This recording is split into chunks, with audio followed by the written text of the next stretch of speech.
Sports Professor Rick Horrow inside the $1.3 trillion business of sports, and you are on the record. A unique podcast, at least I hope so, that talks about the past 50 years, COVID, and the next 50 years of the sports business, where it's been, what the challenges were, and where it's going. Every week, we will theme it around major events and a mega interview, and hopefully you'll be entertained and you might even learn something. Sports Professor Rick Horrow, and you're on the record.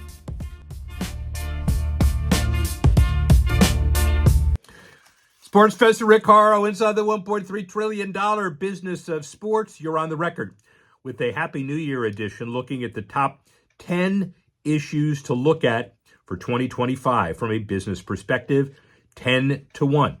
And a great interview with the TikTok head of global monetization, Harish Sarma, talking about how that company plans to maneuver through all of the digital turbulence in the years ahead. Let's start with number 10, sports betting evolution, regulatory changes, and industry growth. $83 billion market valuation for the global sports betting market in 2022, $140 billion by 2028. The sports betting revenue surpasses $12 billion in 2025, up from $7.5 billion in 2023. Those numbers are great, but the most important number may be 37 states legalizing sports betting, Texas, California, and obviously Florida, around to increase it even more. The American Gaming Association says that the market growth is mobile betting, 80% growth from the American Gaming Association numbers. NFL agreements with FanDuel, DraftKings, Caesars, and others continue to move forward. And 60% of Americans support enhanced awareness campaigns to make sure that betting doesn't go off the rails for individuals. Yet sportsbook operators are spending over $1 billion annually on sponsorships to make sure that people continue to bet and continue to generate dollars. That is number 10, will continue to increase.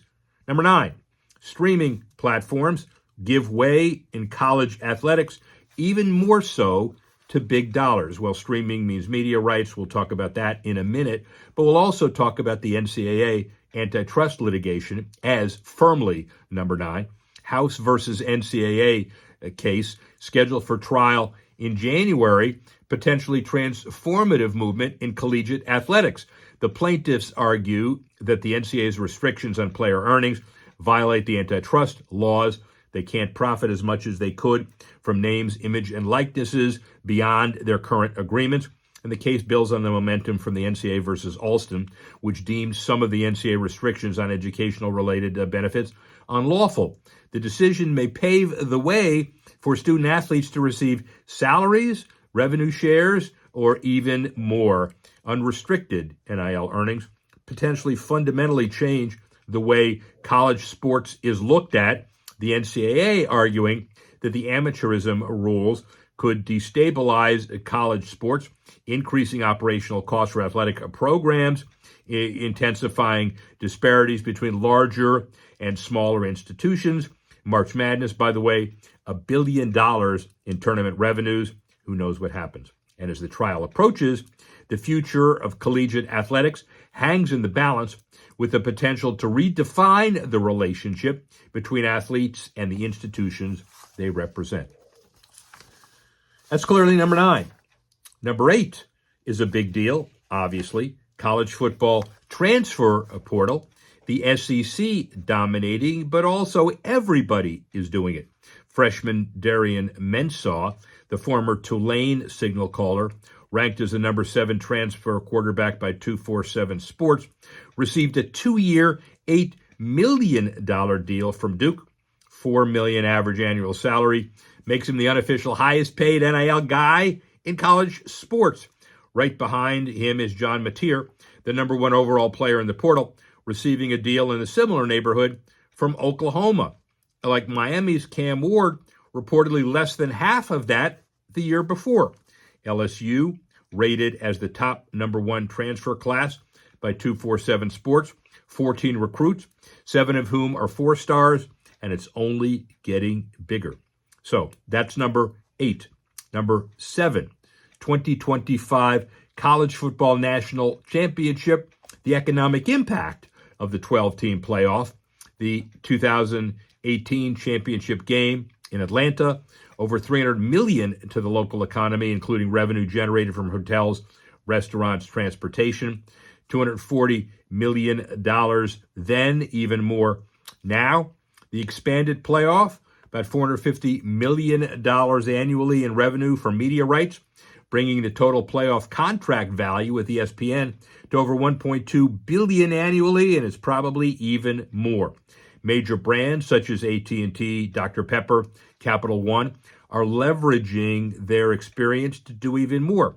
15% increase in social media impressions from Dr. Pepper compared to last season. Who can forget their commercials?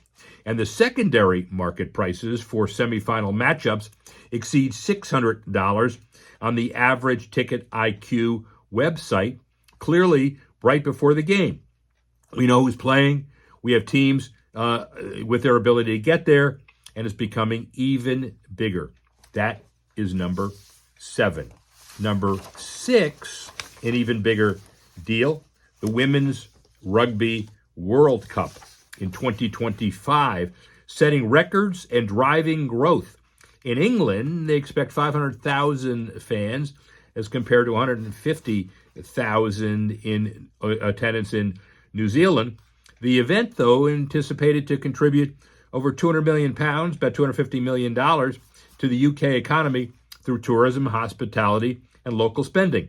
25% increase in all the women's sponsorships year over year, 2.5 million women rugby players, and 35 million global viewers. It comes up with an incredible combination. That's the Women's World Cup. Watch for that as a top 6 issue in 2025. Next up, the top 5. But first, a little talking about streaming, and we'll get to that in just a minute. Sports Professor Rick Horrow inside the $1.3 trillion business of sports. We're here at CCON Sports Entertainment Innovation Conference. We do all things: venues, agency, public-private partnerships, globalization, AI, social media, subsets of social media, TIC and TOC. Do we count those as 2 separate things? I don't know. But the bottom line is this is an incredibly diverse group at the highest level. And the head of publisher monetization, used to be the head of sports and gaming at TikTok, but now the head of publisher monetization, Harish Sarma. Is that close enough? You sure? Is it better? How would you pronounce it? Harish Sarma. Well, I said the same thing. What's your problem? So anyway, how are you? Just giving you a hard time. I deserve a hard time. It's been a long day. This is a phenomenal conference, first of all, in terms of who's here and what they're doing, the Gaming Innovation Center and all of that. Perceptions of the conference? I mean, look, I just walked out of the sports investing panel. Probably one of the most interesting panels I have watched, and I'm not just saying this for hyperbole and for effect. I say this because I go to a lot of conferences, and I'm usually someone who participates. I rarely get the benefit of sitting in the audience and just getting to take in a lot of the knowledge that is being dispersed. I'd say just that panel alone. If there's a recording, I strongly recommend a lot of folks take a look. If they're founders, if they're in the VC space, and they're thinking about it, it'd be amazing. Well, and one of the things we said in the opening session this morning that I hosted is that at the end of the day, diversity is important. There are a few people here who, like David Falk, who've been an agent for 9 million years, but many of you have diverse backgrounds in various ways. You were the head of international or the international media distribution at the NBA. So it's huge. So you've been really prepared for what you're doing today. Talk about your background, the globalization, the international NBA issue, for example.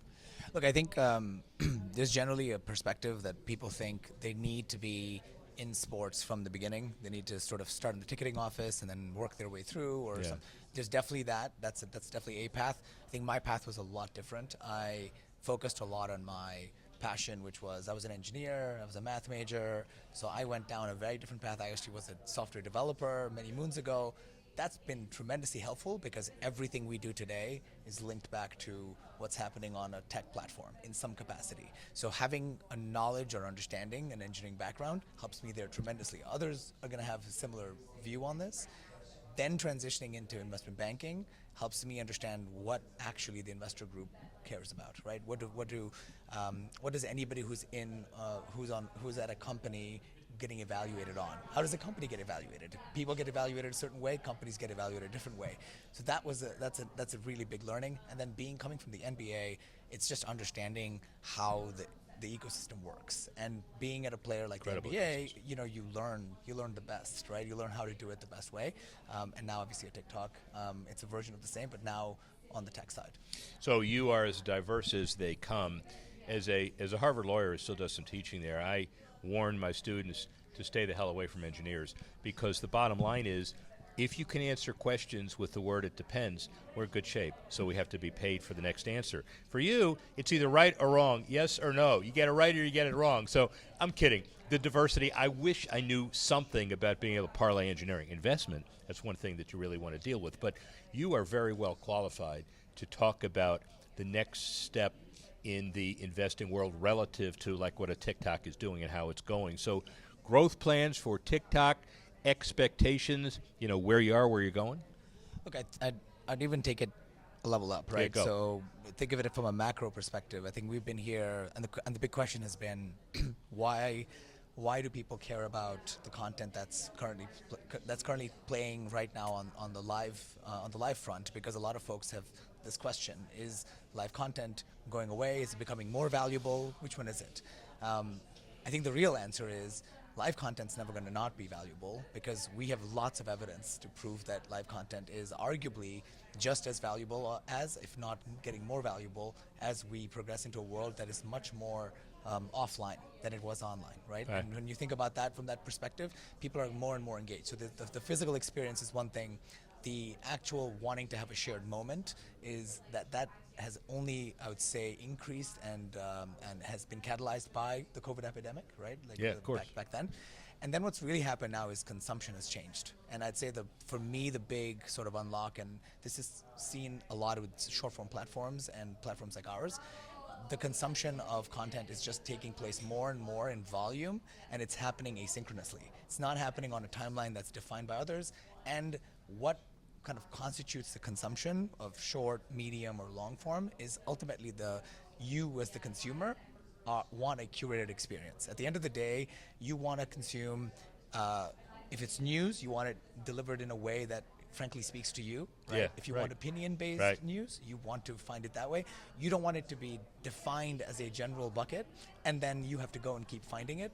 That's ultimately what I'm seeing as the sort of the evolution of where we're going. Are people broadly defined, advertisers, the world out there, willing to pay for this content? Are we expecting more and more free content? Then we'll turn around to how you monetize as far as on the other side is concerned. Yeah, look, I think we are all, as an industry, going to be challenged to rethink the model for how we pay for things, right? How we pay for consumption, how we pay for creation, and then ultimately how folks get compensated for the work that they do, and frankly for consumption, right? I think the historical model of it's a transaction, I make content, you pay me, and therefore this is the deal. I think historically, when you had linear content where you had limited set of outcomes where that content could go, it made sense because you only had one buyer, and you pretty much could say, I will have exclusive access to this content. Right. So if you want to access this content, you're gonna have to pay in some way, shape, or form to get access to it.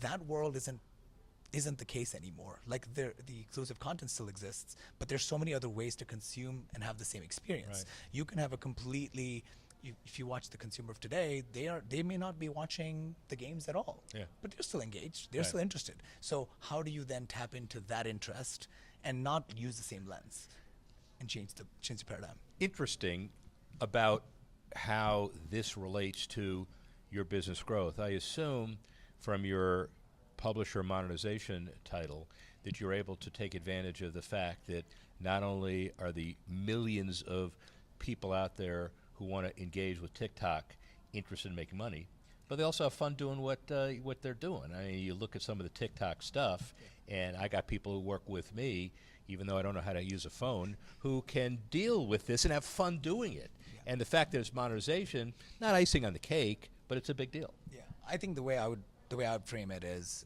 you know, we came from a world where a lot of that production of content was a very serious. It was a serious business. It made sense because it was obviously, it took a tremendous amount of investment from a few pockets, right? And so very specific organizations were in charge of making that happen.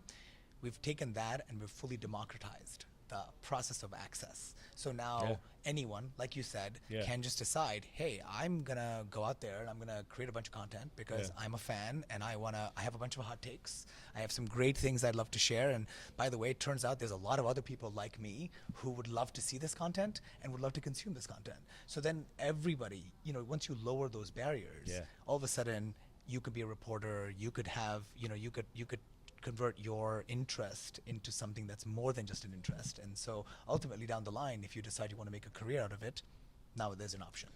At the risk of asking a question you've gotten 100 times a week, let alone, you know, a year, how do you put the guardrails on journalistic integrity and make sure that people report the way they're supposed to, not make stuff up, you know, adhere to traditional journalistic standards? Yeah, look, I think one of the most valuable things that I'd say from our side is that we have a really, really strict set of community guidelines. And a big part of that, you know, we have terms of service and we have community guidelines. Your adherence to both of those is something that we have to actively ensure.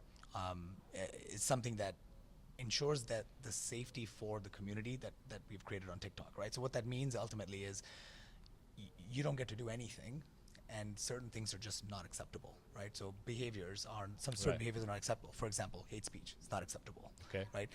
Who decides? Misinformation. Well, it's all actually published. So so this is something that's very clear. Like, what is hate speech? How is that defined? Very clear. In addition, misinformation, disinformation, that gets flagged as well. So it doesn't. You don't just get to, and I think that's a big part of it as well. And so that journey, it's a fine balance because you obviously are going to always promote free speech, but at the same time, you have to protect the community as well. As there's political turbulence in the halls of Congress, you very carefully, zealously guard your standards because that's very clearly a very important part of your future. Yeah, I mean, it makes sense, right? Yeah, exactly. All right, so the future of monetization, TikTok's growth, TikTok's like long-term investment strategy, rights to events, increase the number of contributors. What's kind of the long-term goal? Yeah, look, I think a lot of it is matching the goals of each publisher on the platform, right, and creator on the platform, and finding a way to connect them to their goals as a business and how they're being served by TikTok. So instead of thinking of TikTok as just a place where you might post some content and then you might get some views and that might work for you or may not, what if you thought of it as much more of an access to how you're going to develop new fans, new users, folks that frankly would have never even considered you and your products ever, right? I think the creation of that aperture and that opening of that aperture is really important because for most people, they look at platforms and they see them all as fairly similar to one another, when in fact, we've shown like a propensity to identify the users that are really, really interested in sort of discovering new things. And so this is going to be the opportunity that I would say, we're calling it broadly monetization, but ultimately it's tied to your goals. Very persuasive. So final question for you. TikTok, the industry, where are you in the next 5 years? That's a really, really deep question. I'll probably need a lot of time to kind of guess it. Do it. I think my perspective is the one thing I know that we have in our DNA is to evolve, right? It's in the DNA of TikTok. It's been in my time alone. I've seen it in so many ways. It'll be a materially different value proposition in the next 5 years, but the difference I'd say is a lot of the things that we're doing now that have ultimately, as an example, social commerce, this idea of video-based e-commerce, was seen as completely foreign. We are very, very focused on this, and we are showing tremendous success now. So I'd say that's an example of a bet that I would assume that in the next 5 years, it'll seem very obvious that social commerce was a good idea. It doesn't seem that way at this point, but we're pretty confident. There's one damn thing I can be sure of as an older guy, but understanding value and entrepreneurialism, you will be ahead of the curve no matter where the curve is. Harish, thank you very much. It's a real pleasure. Thank you. Rick Horrow, sports professor. Speak with you soon. Harish Sarma, interviewed at our CCON Sports Development Conference in Las Vegas in July. He's also been a veteran of many of these speaking organizations before and had a chance to talk to him about global trends, certainly very appropriate for 2025. Number 5 through 1, our top 2025 what to look for.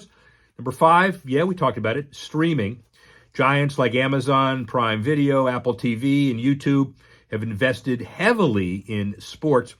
According to PwC, global sports media rights is projected to exceed $60 billion by 2025, accounting for a significant share of that growth has been some of the mega issues.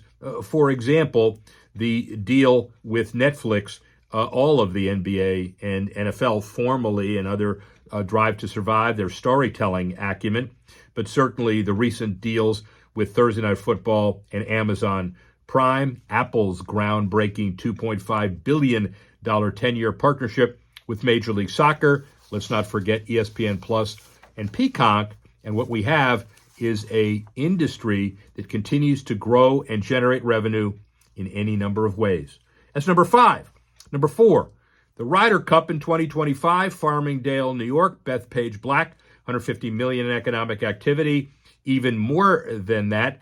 But the newfound look of the Ryder Cup, charitable initiatives aligning the payments, Ryder Cup's philanthropic legacy, paying in a way that they've never paid before. About 50,000 spectators daily, global viewership, even more important, passing $600 million in 160 countries, and the economics, the entertainment, and the value and the growth of golf in the world stage is certainly a big deal. And that's number 4. Number 3, the expanded FIFA World Club Cup started with 7 teams. 2025 will have 32 all across the U.S., 6 Continental Confederation champions alongside top-ranked clubs, marquee matchups driven to generate attendance, generate awareness, and basically guest rehearsal for U.S., Canada, and Mexico for the World Cup for real that comes a year later. Some people in the soccer industry talking about player fatigue, the condensed schedules, the domestic league obligations. FIFA provides assurances that there will be enough rest, there will be adequate travel time, and there will be international awareness responsibilities. We'll see, but the bottom line is this is a major, major event, and obviously number 3. Number 2, the launch of Tomorrow Golf League, a global debut for golf innovation. Founders Rory McIlroy, Tiger Woods, and golf executive Mike McCarley looking at broadcasting 113 countries with the territories across 6 continents, Claro in Latin America, Belt in Germany, Shinai Sports in China, beIN Sports in Southeast Asia, Super Sport in South Africa, but also appealing to the younger demographic.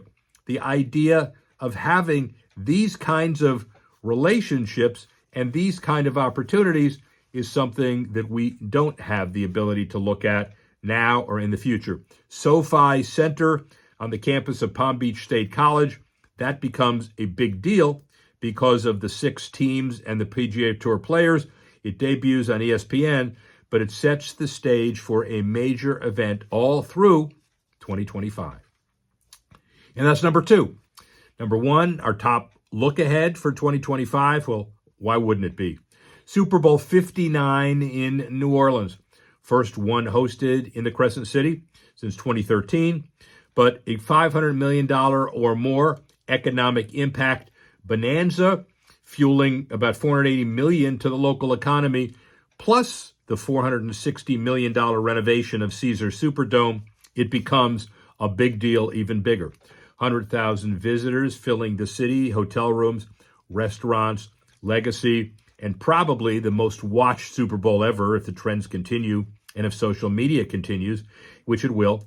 And the Legacy Grant Program, a new effort even higher with the New Orleans Sports Foundation, coupling the 200 major New Orleans business initiatives to have a lasting legacy leave behind for the city of New Orleans. And maybe even more important this year, the unparalleled, amazingly negative terrorist tragedy on New Year's Day morning in New Orleans on Bourbon Street. It will not ever be erased from our memory, but at least a successful and economically productive Super Bowl 59 in New Orleans will continue to turn the city on the right direction. Well, that's number one. We have 10-1. We have an amazing interview that was done with TikTok and where they're going to fit on the streaming business. I'd like to thank Callie Kazar for helping us put the program together as we normally do. I'd like to thank you all for listening and watching. Looking ahead to 2025, as we always do, Sports Professor Rick Horrow, inside the $1.3 trillion business of sports. Thanks again. Happy New Year. Speak with you soon.